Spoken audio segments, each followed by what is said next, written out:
বন্ধুরা, আপনাদের সকলকে আমার চ্যানেলে স্বাগতম। আমার মাতা পিতাকে প্রণাম জানিয়ে ও গুরুদেবের চরণে কোটি কোটি প্রণাম জানিয়ে আজকের পাঠ শুরু করছি। আগের দিন আমি কি পাঠ করেছিলাম ও বন্ধুরা, আমি কি শ্রী রোহিণী কুমার মজুমদারের লেখা শ্রীগুরু শ্রী শ্রী রাম ঠাকুর নামক বইটি থেকে যে পাঠ করেছিলাম, তা আগের দিন কি পাঠ করেছিলাম তা হলো, এই সব প্রসাদই উপস্থিত সবাইকে তিনি বিতরণ করিতেছেন। বন্ধুরা, আমি ঠিক পর থেকে পাঠ করছি। অপূর্ব দৃশ্য, চারিদিকেই আনন্দ স্রোত বহিয়া যাইতেছে। কেহ চাউল, কেহ ডাল, কেহ তরকারি, কেউ বা দুগ্ধ লইয়া উপস্থিত হইতেছেন। হাজার হাজার লোক উপস্থিত। গাছতলায় সবাই বসিয়া আছেন। পাতা কাঠ সকলে বহিয়া আনিতেছেন। মনে হইল যেন একটি বড় মহোৎসবের আয়োজন হইতেছে। জাতি বর্ণ নির্বিশেষে বহু লোক ঠাকুরের নিকট হইতে নাম পাইতেছেন। অনেক পাহাড়িয়াও ইহার মধ্যে ছিলেন। ঠাকুর কাহাকেও বঞ্চিত করেন নাই।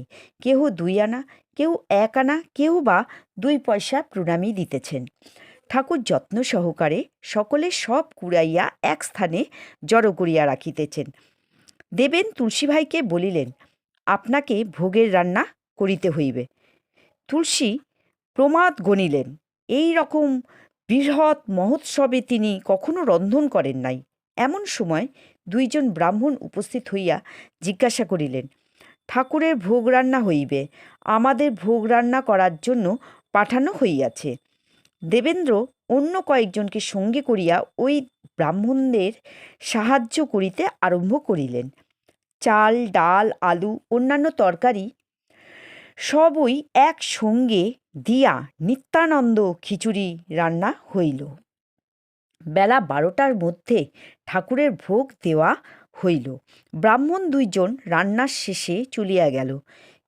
কেহ কিন্তু একবারও খোঁজ করেন নাই ওই 2 জন ব্রাহ্মণকে কোথা হইতে আসিয়াছেন। ওই 2 জন ব্রাহ্মণ কোথা হইতে আসিয়াছেন, আর কেই বা তাহাদের পাঠাইয়াছেন।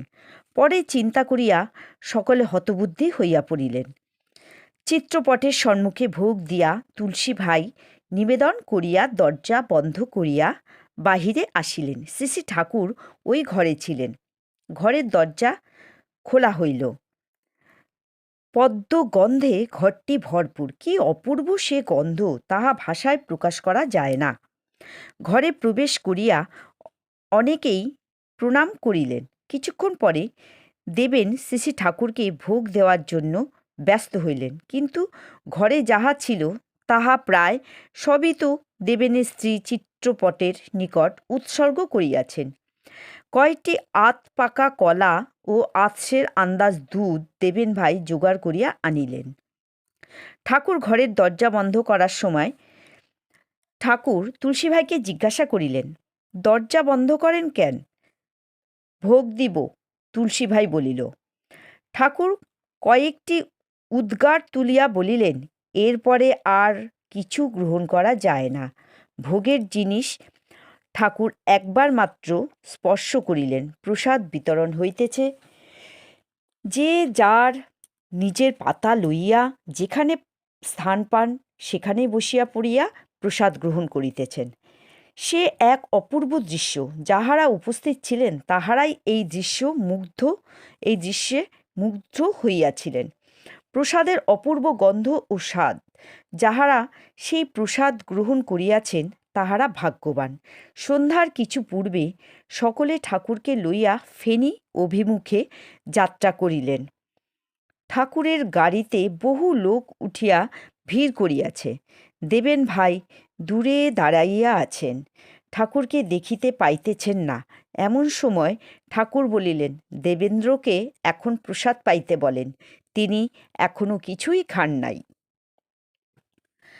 হঠাৎ উত্তর দিক হইতে শোঁ শোঁ শব্দ হইতে লাগিল।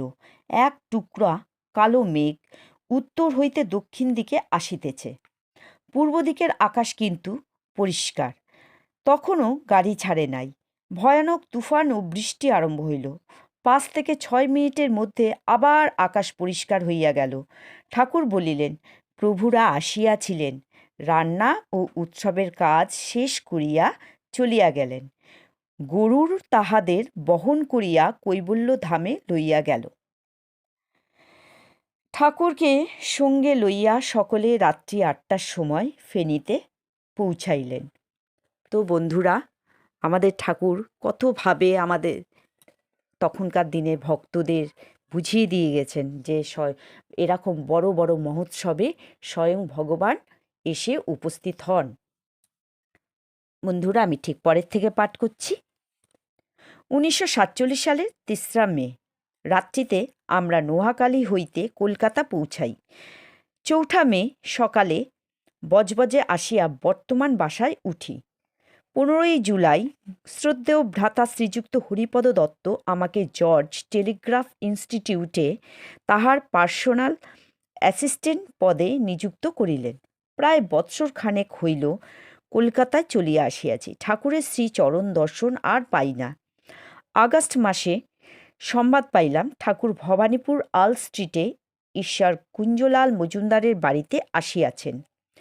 আমি হরিপদবাবু, তাহার স্ত্রী ও এক কন্যা প্রায় 2:30টার সময় ঠাকুরের শ্রীচরণ দর্শন করতে গমন করি।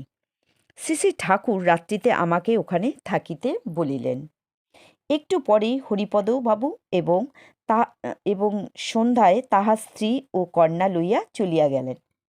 রাত্রিতে সবাই চলিয়া গিয়াছে।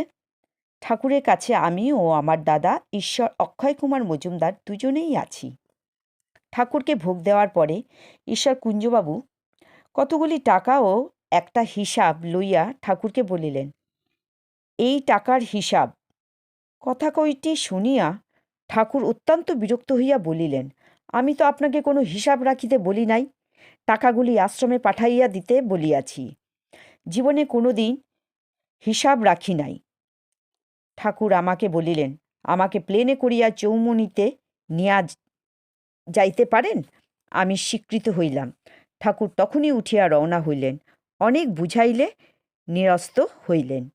রাত্রিটুকু ওখানে থাকিলাম। ভোর রাত্রিতে ঠাকুরকে লইয়া দমদম এরোড্রামের নিকট গুরুভ্রাতা শ্রী ররেন্দ্রনাথ ঘোষের বাসায় ঠাকুরকে পৌঁছাইয়া দিয়া আসিলাম। তো বন্ধুরা, আজকে এই পর্যন্তই আমি পাঠ করলাম। পরের দিন ঠিক পরের থেকে পাঠ করব। আমার পাঠকে এখানে তাহলে আজকে বিরাম দিলাম।